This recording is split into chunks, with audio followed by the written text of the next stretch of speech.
My boyfriend's childhood best friend found out I was severely allergic to cilantro, so she secretly poured cilantro extract into every single dish at the dinner party. Almost immediately after taking a bite, a fiery rash exploded across my skin. Panic. Setting in, I shoved my hand into my pocket, pulled out my small pillbox, and threw a tablet into my mouth. But a second later, the blood drained from my face. The antihistamine, my lifeline, had been swapped out for a strawberry gummy. Seeing my face swell and turn a mottled red, my boyfriend's best friend erupted into laughter. Ha ha ha, surprise. I had Valentine swap them out especially for you.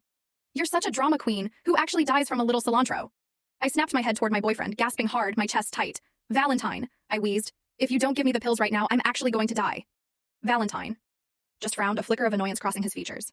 Do you really have to play the fragile little princess all the time? I've never heard of anyone dying from a damn herb. Chloe is right. You're just putting on a show. It's pathetic.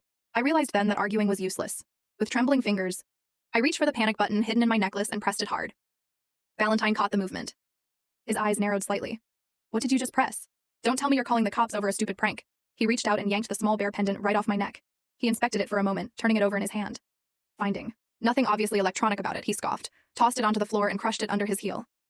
I reached out, trying to grab the broken pieces, but my throat was already closing up. My movements were becoming sluggish, heavy. I'm having an anaphylactic reaction, I gasped out, my voice raspy. Please, give me the medicine. Chloe crossed her arms, watching me with an amused smirk, completely unbothered.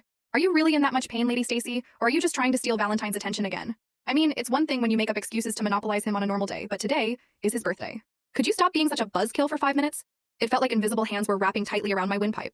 I stared at Chloe, entirely helpless. She and Valentine had grown up together. They always played the "we're basically siblings" card. Whenever I expressed even a hint of insecurity, Valentine was quick to shut it down. She's just like a little sister to me, Stacy. If there was ever going to be anything between us, it would have happened years ago. And Chloe would chime in, playing the perfect tomboy best friend to prove how platonic they were. Honestly, only a saint like you would put up with a dense, unromantic guy like Valentine. Like a fool, I believed them. I genuinely thought it was just a pure, lifelong friendship. But slowly, the cracks started to show. At every group hangout, whenever I tried to talk to Valentine, she would accidentally on purpose interrupt. Then she would pivot the conversation to some inside joke, some shared memory only the two of them understood, effectively shutting me out. I would just sit there in silence, unable to get a word in edgewise, and right on cue, she would throw me a bone, laced with poison. Oh no, Stacy, you aren't mad that Valentine and I are having fun, are you? Girl, we practically shared a crib. You can't be this insecure, can you? When the hostility became too obvious to ignore, I tried bringing it up to Valentine. He just laughed and called me paranoid.